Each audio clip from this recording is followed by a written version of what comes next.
మన తండ్రైన దేవునికి స్తోత్రము ఘనత కలుగును గాక. ప్రభునందు ప్రియులారా, ప్రభు పేరిట మీకు నా ప్రేమ వందనాలు తెలియచేస్తూ ఉన్నాను. దేవుడు తన ఆత్మ ద్వారా మనకు సహాయం చేస్తూ మన విశ్వాస జీవితంలో శ్రేష్టముగా నడిపిస్తూ ఉన్నాడు. మన విశ్వాస జీవితంలో ఏదైనా లోపాలు ఉండినను అనుదినము మనం వినే వాక్యము ద్వారా సరిచేయబడతామండి. కాబట్టి దేవుడు మనకి ఈ రోజును కూడా తన వాక్యాన్ని అందిస్తూ ఉన్నాడు. ఇందులకై ఆయనకి స్తోత్రము కలుగును గాక. 26 జూలై 2024 ఈ దినాన్ని మనం ఈ శుక్రవారపు దినాన్ని ఆదికాండము 1వ అధ్యాయము 26వ వచనాన్ని చదువుకుందామండి. దేవుడు మన స్వరూపమందు మన పోలిక చొప్పున నరులను చేయుదము, వారు సముద్రపు చేపలను, ఆకాశ పక్షులను, పశువులను, సమస్త భూమిని, భూమి మీద ప్రాకు ప్రతి పురుగు జంతువును ఏలుదురుగాకానియు పలికెను.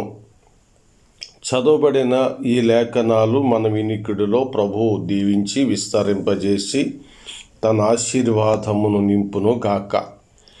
ప్రభునందు ప్రియులారా, వాక్యాన్ని కొంతవరకు నేర్చుకుందామండి. తదుపరి మీ కొరకై ప్రార్థన చేస్తాను. ఇందులో 3 భాగాలుగా ఉన్నాయి. 26వ వచనం వచ్చేసరికి ఇంకను ఆయన నరుని నిర్మాణం చేయలేదు.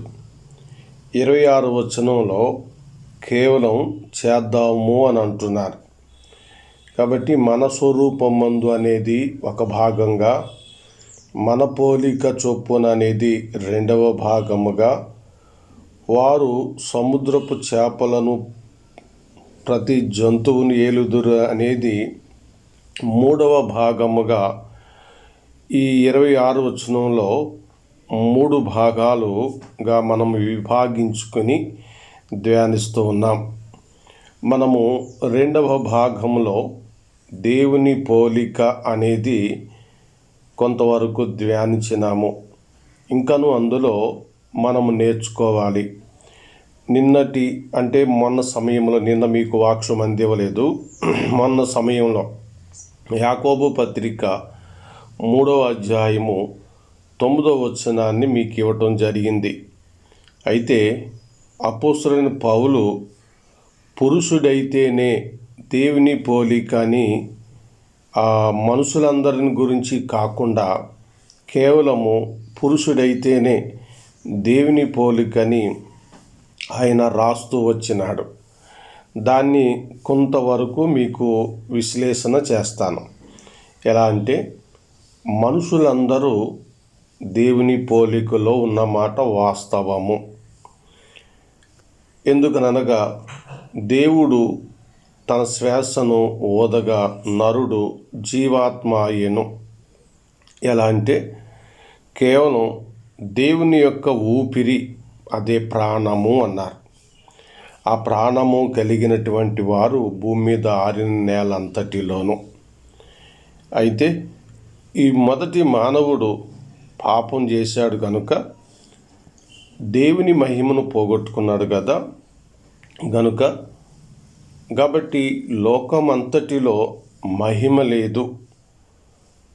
మనుషులున్నారు, ప్రాణం ఉంది, మనస్సాక్షి ఉంది, వ్యక్తిత్వం ఉంది. కానీ జీవింపచేసే ఆత్మ మనుషులందరిలో లేదు. కేవలము వట్టి ఊపిరి. ఇలాంటి ఊపిరి కలిగిన వారు యేసుక్రీస్తు యొక్క సువార్తను విశ్వసించి తమ పాపములు ఒప్పుకొని ప్రభువులోకి వచ్చిన తర్వాత రోమా 3:23లో ఉన్న మాటలోనున్నటువంటి దేవుని మహిమను పొందుకుంటారు. కాబట్టి అప్పుడు పురుషుడు దేవుని మహిమగా ఉంటాడు.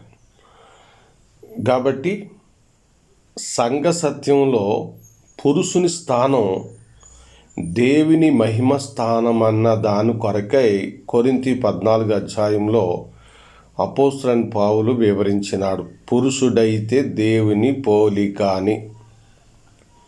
మరి స్త్రీ ఎవరు అనంటే సంఘ సత్యం ప్రకారంగా అది స్త్రీ పురుషుని పోలిక.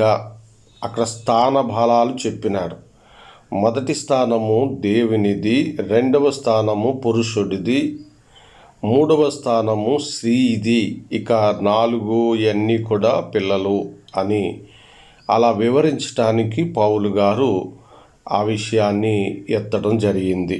అది ఎప్పుడంటే అది ఈ కాలానికి సంబంధించిన క్రైస్తవ కుటుంబానికి మాత్రమే. లోకంలో ఇంకా మరలా అందరూ పాపంలో ఉన్నారు. వారి జాబితానికి వస్తే లోకంలో అందరూ కూడా మనుషులు దేవుని పోలికలుగా ఉన్నారు, కానీ దేవునిలోనికి రాలేదు కనుక తన్ను ఎందరు అంగీకరించితురు అన్న మాట ప్రకారంగా, అంటే యోహాను సువార్త 1:12 ప్రకారంగా ఎవరైతే నమ్ముతారో వారు దేవుని స్వరూపంలోనికి మార్చబడతారు అనేది బైబిల్ తేటగా తెలియచేస్తుంది.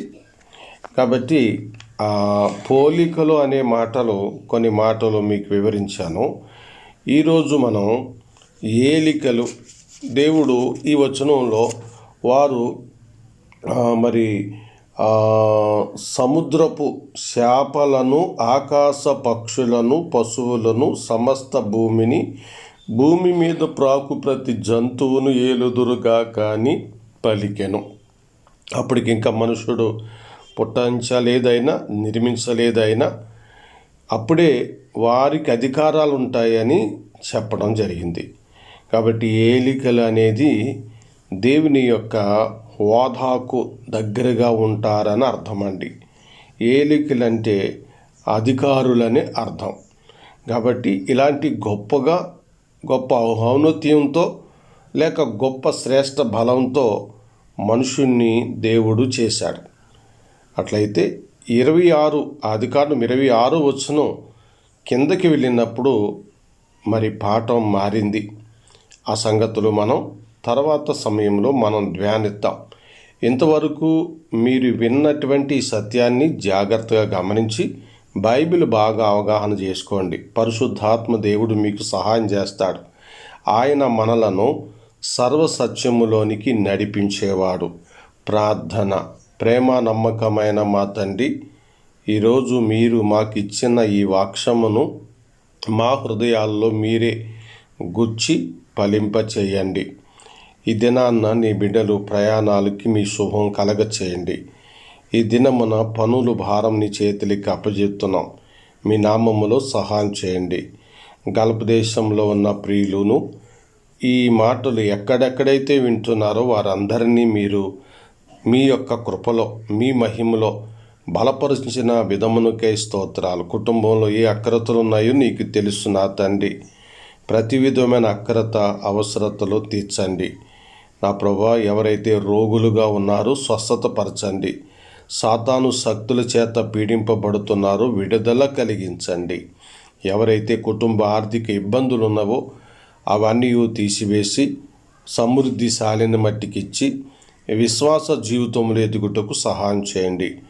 విశ్వాస జీవితంలో పవిత్రులై శ్రేష్ఠులై మీ స్వరూపమందు మార్పు పొందేవారుగా చేయమని, మీ యొక్క కుమారుడిలో మమ్మలను కూడా ఏలికలుగా ఉంచమని, మీ కుమారుడు 2వ రాకడ కొరకు మమ్మలను సిద్ధపరచమని, మీ కుమారుని రక్తధారల్లో ఈరోజు పాపి రక్షణ పొందుకొనుటకు సహాయం చేయమని ప్రభువును రక్షకుడైన యేసుక్రీస్తు ఘననామములో ఈ ప్రార్థన అడుగుచున్నాము తండ్రి. ఆమేన్. మన తండ్రి అయిన దేవుని దయ సదాకాలము తోడుగా ఉండి నడిపించును గాక. ఆమేన్. అందరికీ వందనాలండి. ప్రభు చిత్తమైతే రేపు మీకు మరలా వాక్యాన్ని అందిస్తాను. మా కొరకు పరిచర్య కొరకు ప్రార్థన చేయండి. ఆమేన్.